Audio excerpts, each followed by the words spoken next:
మంచిది. పరిశుద్ధ లేఖన భాగముల నుండి కొన్ని మాటలు మనం ధ్యానం చేద్దాం. అందరూ కూడా బైబిల్ గ్రంథాలు తెరచి చూడండి. యెషయా ప్రవచన గ్రంథం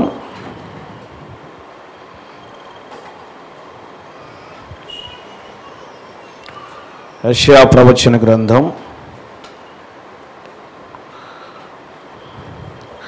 48వ అధ్యాయం 21వ వచ్చిన భాగాన్ని మనం చదువుకుందాం. చదువమ్మా.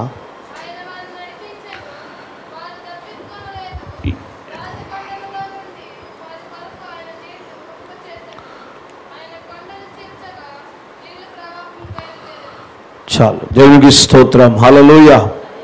మంచిది. ప్రభునందు ప్రియులారా, మనం చదువుకున్నటువంటి ఈ యొక్క వాక్య భాగాన్ని కొద్ది నిమిషాలు మనం ధ్యానం చేద్దాం. యెషయా ప్రవచన గ్రంథం 48వ అధ్యాయం 21వ వచ్చిన భాగాన్ని మనం చదువుకున్నాం. ఈ యొక్క భాగాన్ని మనం ధ్యానం చేద్దాం. ఈ అధ్యాయంలో ఇశ్రాయేలు ప్రజలు, యూదా జనాంగం బబులోను చెరకు వెళతారు అని, అయితే ఆ బబులోను చెర నుండి దేవుడు వారిని విడిపిస్తాడు అని, దేవుడు వారికి మేలు చేస్తాడు అని చెప్పి దేవుని యొక్క లేఖన భాగంలో నుండి ఈ అధ్యాయంలో మనం చూడగలం.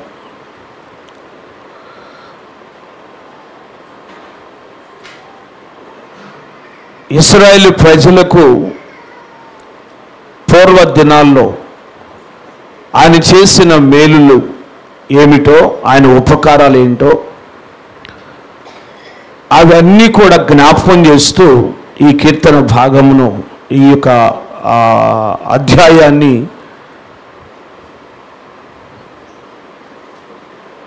మనకు ఈ అధ్యాయములో నేర్పిస్తున్నటువంటి ఈ మాటలు జ్ఞాపకం చేసుకుంటే, ఇశ్రాయేలు ప్రజల పట్ల పూర్వ దినాల్లో ఆయన చేసినటువంటి కార్యాలను గురించి మనం చూస్తాం. ఇక్కడ అవి జ్ఞాపకం చేస్తూ ఉన్నాడు. ఎందుకు పూర్వపు దినాలు జ్ఞాపకం చేస్తున్నాడు? పూర్వము చేసినటువంటి కార్యాలను ఎందుకు ఇశ్రాయేలు ప్రజలకు జ్ఞాపకం చేస్తున్నాడు అని అంటే, ఇశ్రాయేలు ప్రజలు బబులోను చెరలో వారు శ్రమను అనుభవించబోతున్నారు. శ్రమలు వారికి ఎదురైనప్పుడు, కష్టాలు వారికి ఎదురైనప్పుడు, ఆ శ్రమలలో వారు నశించిపోకుండా, ఆ శ్రమల నుండి, ఆ బాధల నుండి దేవుడు వారిని విడిపిస్తాడు అని, ఆ కష్టకాలంలో వారు దేవునికి మొర్రపెడితే దేవుడు వారికి సహాయం చేస్తాడని, ఆ సహాయము ఎలా ఉంటుంది అని అంటే, పూర్వదినాల్లో ఇశ్రాయేలు ప్రజల పట్ల ఎలాంటి కార్యాలు చేశాడో, ఎడారి త్రోవలో, అరణ్య మార్గములో ఇశ్రాయేలు ప్రజలను దేవుడు ఎలాగూ నడిపించాడో, ఆ భయంకరమైనటువంటి ఆ ఎడారి త్రోవలో దేవుడు వారిని ఎలాగూ పోషించాడో, వారి ఆకలి ఎలా తీర్చాడో, వారి దప్పికను ఎలా తీర్చాడో, అలాగునే బబులోను చెరలో ఉన్నటువంటి వారికి కూడా ఆయన విడుదల ప్రకటించబోతున్నాడు. అలాగే మేలు చేయబోతున్నాడు. అలాంటి కార్యాన్ని ప్రభు జరిగించబోతున్నాడు అని చెప్పి మనము ఈ అధ్యాయంలో, లేక ఈ వచనములో మనం చదువుకున్న మాటలో మనం గ్రహించవచ్చు. ఇక్కడ ఏమంటున్నాడనంటే, ఎడారి స్థలములో ఆయన వారిని నడిపించెను. ఎడారి స్థలములో ఆయన వారిని నడిపించాడు. వారు దప్పిక కొనినప్పుడు రాతి కొండలో నుండి వారి కొరకు ఆయన నీళ్లు ఉబక చేశాడు. దానికి స్తోత్రం. హల్లెలూయా. రాతి కొండలో నుండి వారి కొరకు దేవుడు నీళ్లు ఉబక చేశాడు.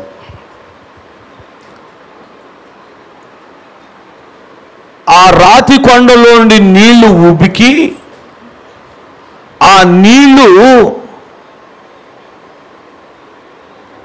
ప్రవహించినట్లుగా మనం చూస్తున్నాం.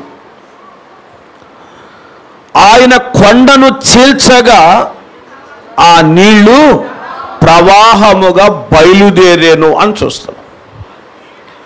ప్రవాహముగా బయలుదేరాయి. ఇశ్రాయేలు ప్రజలకు దప్పికను తీర్చడానికి, వారి దప్పికను తీర్చడానికి ఆ ఎడారిలో ఒక బండను చేర్చగానే ఆ బండలో నుండి నీళ్లు ఉబికి అవి ప్రవహించటం ప్రారంభించాయి.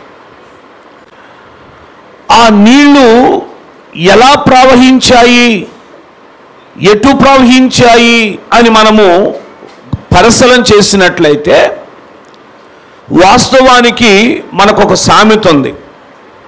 ఏంటి సామెత? నీళ్లు పల్లమెరుగును, నిజము దేవుడు ఎరుగునని. నీళ్లు పల్లాన్ని ఎరుగుతాయి. పల్లం ఎటు ఉంటే చెప్పండి, అటే వెళతాయి నీళ్లు. ఎటు పల్లం ఉంటే అటే వెళతాయి నీళ్లు. అంతేగాని నీళ్లు ఎగవకు మాత్రం పారవవి. ఎగవకు మాత్రం నీళ్లు పారవు. కానీ ఇశ్రాయేలు ప్రజల పట్ల దేవుడు చేసిన కార్యాన్ని జ్ఞాపకం చేసుకుంటే, ఇశ్రాయేలు ప్రజలు ఎటు నడుస్తున్నారో, ఎటు ప్రయాణం చేస్తున్నారో వారి వెంటే ఆ నీళ్లు కూడా ప్రవహించాయి అని చెప్పి మనం గ్రహించాలి. ఇశ్రాయేలు యొక్క దప్పిక తీర్చడానికి వారు కనాను చేరేంత వరకు, వారి దప్పికను తీర్చడానికి దేవుడు వారి కొరకు ఇంకొక బండను చేల్చలేదు కానీ, ఇంకొక ఓటను ఉబక చేయలేదు కానీ, ఇంకొక కొండను ఆయన పగలగొట్టలేదు కానీ, ఆ ఎడారి త్రోవలో ఏ బండనైతే చీల్చాడో, ఏ బండలో నుండి నీళ్లు ఉబకటం ఆరంభమయ్యాయో ఆ బండలోనున్న నీరే వీరు ఎటు వెళితే అటు ప్రవహిస్తానే ఉన్నాయి. దేవుని స్తోత్రం. హల్లెలూయా, హల్లెలూయా. ఆ ఊట ఆగిపోయిన ఊట కాదు. ఆ ఊట ఇశ్రాయేలుకి దూరమైపోయిన ఊట కాదు. ఆ నీళ్లు ఇశ్రాయేలు ప్రజలు కనాను చేరేంత వరకు ఆ నీళ్లు త్రాగుతూనే ఉన్నారు. ఆ ఊటలోని నీళ్ళే త్రాగారు, ఆ బండలోని నీళ్ళే త్రాగారు. వారి వెంటే ఈ నీళ్లు ప్రవహించాయి అని చెప్పి దేవుని వాక్యాన్ని బట్టి మనము గ్రహించాలి. స్తోత్రం. ఇశ్రాయేలు కొరకు దేవుడు ఇంత గొప్ప కార్యాన్ని చేశాడు. ఇశ్రాయేలు కొరకు దేవుడు ఇంత అద్భుతాన్ని ఆ ఎడారి త్రోవలో ఆయన చేశాడు అని చెప్పి లేఖనాన్ని బట్టి మనం గ్రహించాలి. నిర్గమాకాండం 17వ అధ్యాయం 6వ వచనాన్ని చదవండి ఒకసారి. ఇదిగో, అక్కడ హోరేబులోని బండ మీద నేను నీకు ఎదురుగా నిలిచేదను, నీవు ఆ బండను కొట్టగా ప్రజలు త్రాగుటకు దానిలో నుండి నీళ్లు బయలుదేరునని మోషేతో సెలవీయగా. దేవుని స్తోత్రం. హల్లెలూయా. అలాగే సంఖ్యాకాండం 20వ అధ్యాయం 11వ వచనం చదువుదాం. సంఖ్యాకాండం 20వ అధ్యాయం 11వ వచనాన్ని. అప్పుడు మోషే తన చెయ్యి ఎత్తి 2 మార్లు కర్రతో ఆ బండను కొట్టగా నీళ్లు సమృద్ధిగా ప్రవహించాను. ద్వితీయోపదేశకాండం 8వ అధ్యాయం 15వ వచనం చదువుదాం. తాపకరమైన పాములు తేళ్లును కలిగి ఎడారి నీళ్లు లేని భయంకరమైన ఆ గొప్ప అరణ్యములో ఆయన నిన్ను నడిపించెను. రాతి బండ నుండి నీళ్లు తెప్పించాను. నీళ్లు లేని భయంకరమైన అరణ్యం. నీళ్లు లేని భయంకరమైన ఆ గొప్ప అరణ్యములో ఆయనని నడిపించాడు. బండ నుండి నీ కొరకు నీళ్లు ఉబికింపచేశాడు. దేవునికి స్తోత్రం, హల్లెలూయా. గొప్ప కార్యాన్ని దేవుడు చేశాడు. 78వ కీర్తన 15-16 వచనాల్లో కూడా ఈ మాటలు మనం చూస్తాం. 78వ కీర్తన 15-16 వచనాలు. అరణ్యములో ఆయన బండను చీల్చి సముద్రమంతా సమృద్ధిగా అంట. దేవునికి స్తోత్రం. ఎంతంట? సముద్రమంతా సమృద్ధిగా వారికి నీళ్లు త్రాగించాడు. దేవునికి స్తోత్రం. ఆ బండలో నుండి ఆయన నీటి కాలువలను రప్పించెను. నదుల వలె నీళ్లు ప్రవహింపజేశాను. దేవునికి స్తోత్రం, హల్లెలూయా, హల్లెలూయా. నీళ్లు ప్రవహింపజేశాడు. సముద్రమంతా సమృద్ధిగా దేవుడు వారికి నీళ్ళు ఇచ్చాడు.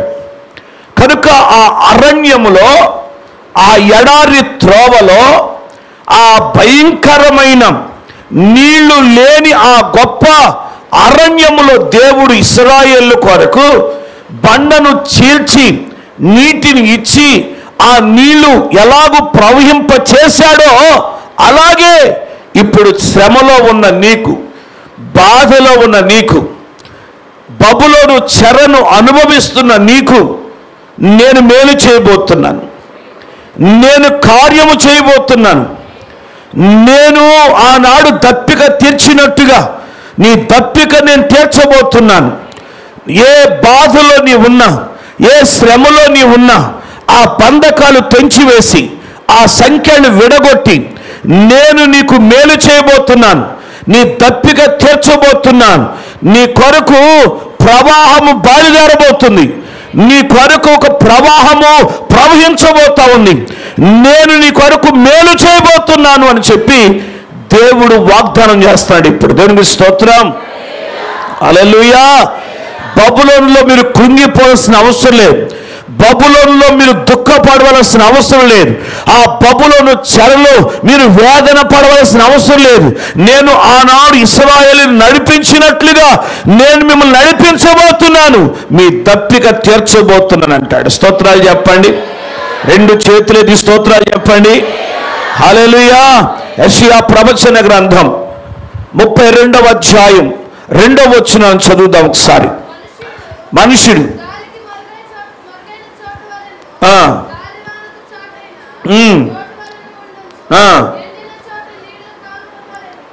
ఎండిన చోటు నీటి కాలువల వలెను,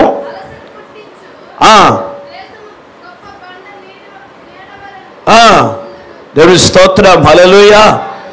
అలసట పుట్టించు దేశము గొప్ప బండ నీడ వలె ఉండును. దేవునికి స్తోత్రం చెప్పండి. హల్లెలూయా. దేవుని యొక్క ఆశీర్వాదం ఎలా కలుగుతుందో వాగ్దానం చేస్తాడు. ఇక నాకు ఏ మేలు జరగదు, నాకు విడుదల రాదు, నా దప్పిక తీరదు, నా ఆకలి తీరదు, నా స్థితి ఇంతే, ఇక నా బ్రతుకింతే, ఏ ఆశీర్వాదాన్ని నేను చూడలేను అని కుంగిపోతున్న పరిస్థితుల్లో ఒకవేళ నీవు ఉన్నట్లయితే ఈ వాగ్దానం నీకు కూడా, ఈ వాగ్దానం మనకు కూడా అని మనం గ్రహించాలి. దేవుడు ఒక అద్భుతమైన కార్యాన్ని చేయబోతున్నాడు. దేవుడు ఒక గొప్ప కార్యాన్ని జరిగించబోతున్నాడు. దేవుడు కృప చూపబోతున్నాడు. గొప్ప అద్భుతాన్ని జరిగించబోతున్నాడు. నీ దప్పికను తీర్చబోతున్నాడు. కృంగిపోయి ఉన్నావుగా, వేదన పడుతున్నావుగా, ఆదరణ లేని స్థితిలో నీ ఉన్నావుగా, ఇక నాకు ఏ మేలు కలగదు అని ఎంతగానో కృంగిపోతున్నావుగా, అందుకొరకే నీ దప్పిక తీర్చడానికి ప్రభు అయినటువంటి యేసు క్రీస్తు మన కొరకు ఆయన చేల్చబడ్డాడు. దేవునికి స్తోత్రం. హల్లెలూయా, హల్లెలూయా. మన కొరకు ఆయన చేర్చబడ్డాడు. మన కొరకు నిలువెల్ల నలిగిపోయాడు. రక్తమంతా ధారపోశాడు. సిలువ మరణము పొందాడు. ఎవరు చేయలేని త్యాగం యేసయ్య మన కొరకు చేశాడు. స్తోత్రాలు చెప్తారా? యెషయా ప్రవచన గ్రంథం 35వ అధ్యాయం 6వ వచనం చదవండి ఒకసారి. యెషయా ప్రవచన గ్రంథం 35వ అధ్యాయం 6వ వచనం.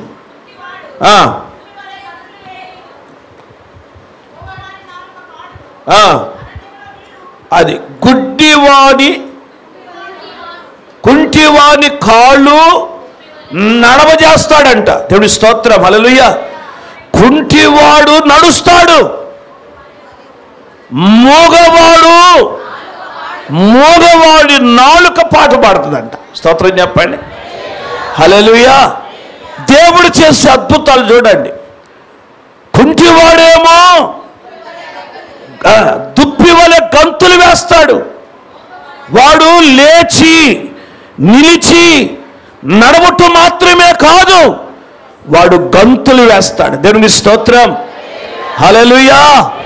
పేతురు యోహానులు శృంగారమును దేవాలయానికి ఎక్కి వెళుతూ ఉన్నప్పుడు పుట్టుకతోనే కుంటివాడు. దేవుని స్తోత్రం. మాకు కలిగినదే నీకు ఇచ్చుచున్నామని యేసు నామములో లేచి నడవమని చెప్పగానే వాడు దిగ్గున లేచాడు. కాళ్ళు నిలిపాడు. చీలమండలములు బలపరచబడ్డాయి. ఇక వాడు నడిచాడు. వాడు నడుస్తూ గంతులు వేసుకుంటూ వచ్చి దేవుని మందిరంలో స్తుతించాడు. స్తోత్రం. హల్లెలూయా. అద్భుతాలు చేయగలిగిన వాడు దేవుడు. ఒక కుంటివాణ్ణి దేవుడు దుప్పివలే గంతులు వేయినట్లు చేస్తాడు. ఒక మూగవాడు నాలుకను ముట్టగానే ఆ మూగవాడు నాలుక సడలింపబడి వాడు పాటలు పాడగలుగుతాడు. దేవుని స్తోత్రం. అంత మాత్రమే కాదు, అరణ్యములో నీళ్లు ఉబుకుతాయి. దేవుని స్తోత్రం. హల్లెలూయా. అరణ్యములో నీళ్లను ఉబికింపజేస్తాడు. అడవిలో కాలువలు పాడతాయంట. దేవుని స్తోత్రం చెప్పండి. అద్భుత కార్యాలు చేస్తాడు. ఆయన నమ్మిన వారి కొరకు, ఆయన కొరకు ఎదురు చూస్తున్న వారి కొరకు, ఆయనకు మొర్రపెట్టిన వారి కొరకు దేవుడు అద్భుతాలు చేస్తాడు. నీ కొరకు నీటి ఊటలు ఉపికింపజేస్తాడు. నీ కొరకు నీరు ప్రవహించున్నట్లుగా చేస్తాడు. నీ కొరకు దేవుడు అద్భుతమైన కార్యాలు జరిగిస్తాడు. నిన్ను విడిచిపెట్టేవాడు కాదు. దేవుని స్తోత్రం. హల్లెలూయా. నిన్ను విడిచిపెట్టేవాడు కాదు. నమ్మదగిన దేవుడు, గొప్ప కార్యాలు చేయగలిగిన దేవుడు. యెషయా ప్రవచన గ్రంథంలోని 43వ అధ్యాయం 19వ వచనం చదవండి ఒకసారి. ఇదిగో నేను ఒక నూతన క్రియ చేయుచున్నాను, ఇప్పుడే అది మొలుచును. మీరు దాన్ని ఆలోచింపరా? స్తోత్రం. హల్లెలూయా. మీరు ఆలోచించరా? ఇదిగో నేను ఒక నూతన క్రియ చేస్తున్నాను, నేను ఒక నూతన క్రియ చేస్తున్నానని చెప్తున్నాడు. ఒక నూతన క్రియ నేను చేయబోతున్నాను చెప్తున్నాడు. వెంటనే అంటున్నాడు అది ఇప్పుడే మొలుచును, అంటే ఇప్పుడే జరుగును. ఇది ఆలోచించవా? ఇది నమ్మవా? స్తోత్రం. హల్లెలూయా, హల్లెలూయా. నేను ఒక నూతన క్రియ చేస్తున్నాను కదా, అది ఇప్పుడే మొలుస్తుంది కదా, దీని గురించి నువ్వు ఆలోచించవా? స్తోత్రం, హల్లెలూయా. ఏం చేస్తున్నాడు? నేను అరణ్యములో త్రోవను కలుగు చేసిన వాడును, ఎడారిలో నదులను పారజేసిన వాడును. స్తోత్రం, హల్లెలూయా, హల్లెలూయా. నా శక్తి ఏంటో నువ్వు గ్రహించవా? నా బలమేంటో నువ్వు గ్రహించవా? ఎలాంటి కార్యాలు చేశానో నువ్వు గ్రహించవా? నువ్వు దీని గురించి ఆలోచన చెయ్యవా? చూడు, నేను అరణ్యంలో త్రోవ కలుగు చేశా, ఎడారిలో నదులను పారజేసిన వాడిని. నేనంటే ఏమనుకున్నావు? ఇశ్రాయేలుతో మాట్లాడుతున్నాడు. నేను నిన్ను ఏర్పరచుకున్నాను, నేను నిన్ను ఎన్నుకున్నాను, నీవు నా కుమారుడవు. స్తోత్రం, హల్లెలూయా. నేను నిన్ను మర్చిపోచాలను, నేను నీ పట్ల కార్యాలు చేస్తాను. ఇదిగో ఒక నూతనమైన క్రియ చేస్తున్నాను, అది ఇప్పుడే మొలుచును. స్తోత్రం, హల్లెలూయా. ఇప్పుడే మొలుచును. ఇది ఆలోచించాలి. అంటే ఇది నమ్మాలి, ఇది నమ్మాలి. ఈ కార్యం చేస్తాడు దేవుడు అని నమ్మాలి, ఈ అద్భుతాన్ని జరిగిస్తాడు అని నమ్మాలి. నువ్వు ఆలోచించవా? నువ్వు నమ్మవా? నువ్వు విశ్వసించవా? స్తోత్రం, హల్లెలూయా, హల్లెలూయా. అండి, కుమారుని గురించి మొరపెట్టుకుంటున్న తండ్రి, అయ్యా వాడి పరిస్థితి భయంకరంగా ఉంది, నేను చూడలేకపోతున్నాడు, వాడి బాధ నేను చూడలేకపోతున్నాను, తనకు తానే వాడు హాని చేసుకుంటున్నాడు, ఆ బాధ నేను చూడలేకపోతున్నానయ్యా, సహాయం చేయి, నా కుమారుని స్వస్థపరచు అని ప్రభుని వేడుకుంటే ప్రభు అంటాడు, నీవు నమ్మిన ఎడల. స్తోత్రం, హల్లెలూయా, హల్లెలూయా. నువ్వు నమ్మిన ఎడల నువ్వు నా మహిమను చూస్తావు అన్నాడు. స్తోత్రం, హల్లెలూయా. వెంటనే వాడు అంటాడు, అపనమ్మకము కలగకుండానట్లు నీవు నాకు సహాయం చేయి అంటాడు. దేవుని స్తోత్రం, హల్లెలూయా, హల్లెలూయా. నాకు అపనమ్మకం కలగకూడదయ్యా, నువ్వు చేస్తావని నాకు నమ్మకం ఉంది, కానీ అపనమ్మకం రాకుండా చెయ్యి నాకు అంటాడు. స్తోత్రం, హల్లెలూయా, హల్లెలూయా. అండి, చెప్పినప్పుడేమో, వాగ్దానం చేసినప్పుడేమో, లేక ఒక ప్రవచనం వచ్చినప్పుడేమో, ఒక దర్శనానికి చెప్పినప్పుడేమో వెంటనే మనకేం కలుగుతుంది? నమ్మకం. దేవుడు నాతో మాట్లాడాడు, దేవుడు నాతో మాట్లాడి ధైర్యం వస్తుంది. కానీ రోజులు గడిచే కొద్ది ఏమవుతుంది? అపనమ్మకం. వాళ్ళు చెప్పారు కదా, ఎందుకు ఏసు రక్తమే, వాళ్ళు చెప్పారు కదా ఎందుకు జరుగుతుంది అది అని మళ్ళీ అపనమ్మకం వస్తుంది. అందుకే ఈయన కోరుకుంటున్నాడు ఏంటంటే, అపనమ్మకము కలగకుండానట్లు నాకు సహాయం చేయని అడుగుతాడు. దేవునికి స్తోత్రం, హల్లెలూయా, హల్లెలూయా. నువ్వు నమ్మాలి, నువ్వు ఆలోచించాలి, నువ్వు విశ్వసించాలి. నీ పట్ల కార్యము చేస్తాడని, నీ బంధకాలు తెంచివేస్తాడని, నీ సమస్యలు కొట్టివేస్తాడని, ఇదిగో నీ కన్నీరు నాట్యముగా మారుస్తాడని, నిన్ను ఆదరిస్తాడని నువ్వు నమ్మాలి. స్తోత్రం, హల్లెలూయా. నమ్మాలి. అపనమ్మకం కలగకుండా ఉండాలి. స్తోత్రం, హల్లెలూయా, హల్లెలూయా. అపనమ్మకం కలగకూడదు. అపనమ్మకస్తులుగా, అల్పవిశ్వాసులుగా, దేవుని స్తోత్రం, హల్లెలూయా. ఏమండి, అల్పవిశ్వాసులుగా ఉండకూడదు, అవిశ్వాసులుగా ఉండకూడదు. దేవుడు చేస్తాడు అని నమ్మండి. మీరు ఏదైతే అడుగుతున్నారో అది పొందుకున్నామని నమ్మండి అని అంటాడు. స్తోత్రం, హల్లెలూయా. మీరు ఏదైతే అడుగుతున్నారో అది పొందాను, నేను పొందాను అని నమ్మండి అని అంటాడు. స్తోత్రం చెప్ప, రెండు చేతులు స్తోత్రం చెప్ప, కొంచెం గట్టిగా స్తోత్రం చెప్ప, స్వరమున్నవారు స్తోత్రం చెప్ప, హల్లెలూయా. దైవజనులు పాల్ యాంగిచో గారికి ఒక కళ వచ్చింది.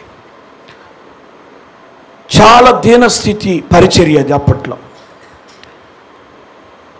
చాలా కష్టపడి పరిచర్య చేస్తున్నాడు, కాలినడక నడుతున్నాడు, ప్రార్థన చేస్తున్నాడు, ప్రభువుకు మొరపెడుతున్నాడు. స్తోత్రం, హల్లెలూయా. ఒక కళ వచ్చింది. ఆ కళ ఏంటంటే, దేవుడు ఒక సైకిల్ ఆయనకి ఇచ్చినట్టు, ఆ సైకిల్ మీద ఆయన వెళుతూ పరిచర్య చేస్తున్నట్టు ఆయనకు ఒక కళ వచ్చింది. కళ రాగానే ఆ కళ చూశాడు, నమ్మాడు. వెంటనే సంఘంలోకి వచ్చి అనౌన్స్మెంట్ చేశాడు, దేవుడు నాకు సైకిల్ ఇచ్చాడని. స్తోత్రం, హల్లెలూయా, హల్లెలూయా. దేవుడు నాకు సైకిల్ ఇచ్చాడు, ఇక ఇప్పటి నుంచి ఇప్పటి వరకేమో కాలినడకన నేను సేవ చేశాను, కానీ ఇప్పటి నుండి సైకిల్ మీద వెళ్ళి సేవ చేయబోతున్నాను అని చెప్పాడు. సంఘంలో అందరు నమ్మారు. యేసు రక్తమే స్తోత్రం. అందరు చప్పళ్ళు కొట్టారు, అందరు కేకలేశారు, దేవునికి స్తోత్రం స్తోత్రం అని చెప్పారు. దేవునికి స్తోత్రం. ప్రార్థన అంతా అయిపోయిన తర్వాత, ఆరాధన ముగించిన తర్వాత పాస్టర్ గారికి ఎలాంటి సైకిల్ ఇచ్చాడో దేవుడు చూద్దామని సైకిల్ వెతుకుతున్నారు. వెతుకుతుంటే ఎక్కడ వెతికిన సైకిల్ కనపడలా.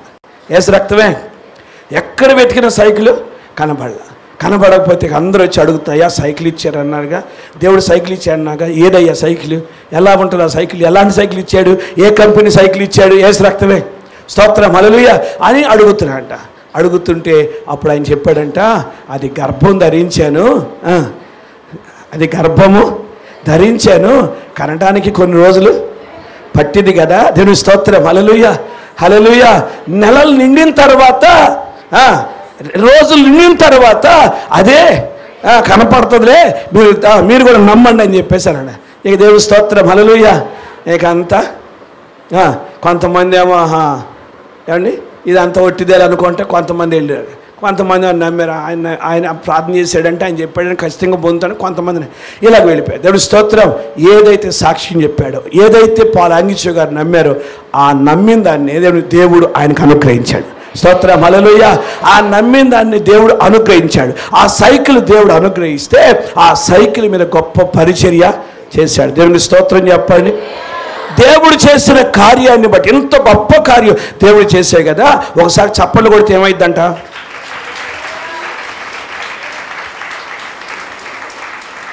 మీరు కూడా ఒకసారి స్తోత్రం చెబితే ఏమైంది, చేతులెత్తి చెబితే ఏమైందంట, కొంచెం గట్టిగా చెప్పండి, స్వరం ఉన్నందులో చెప్పండి హల్లెలూయా. నమ్మదగిన దేవుడు నెమ్మది కలిగిస్తాడు, నీతి మార్గమందు నిన్ను నడిపిస్తాడు. చప్పలు కొట్టాలి అందరూ, కలిపి కొట్టండి అందరూ. ఒక నడిపిస్తాడు. రండి రండి రండి జనులారా,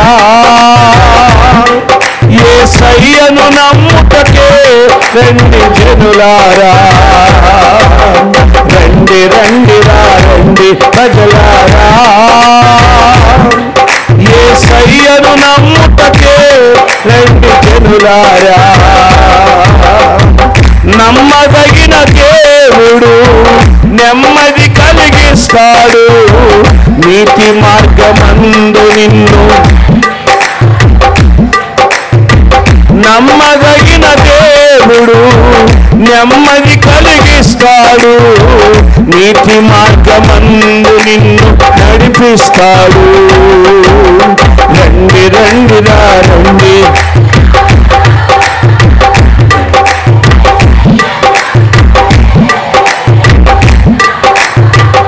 నీ పక్షమందు యుద్ధము చేసి శత్రుపై విజయము నీకిచ్చి, నీ పక్షమందు యుద్ధము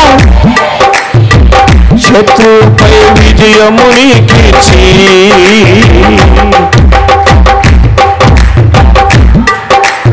యేసయ్యే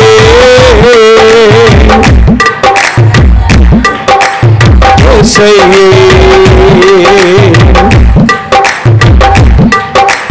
యేసయ్యే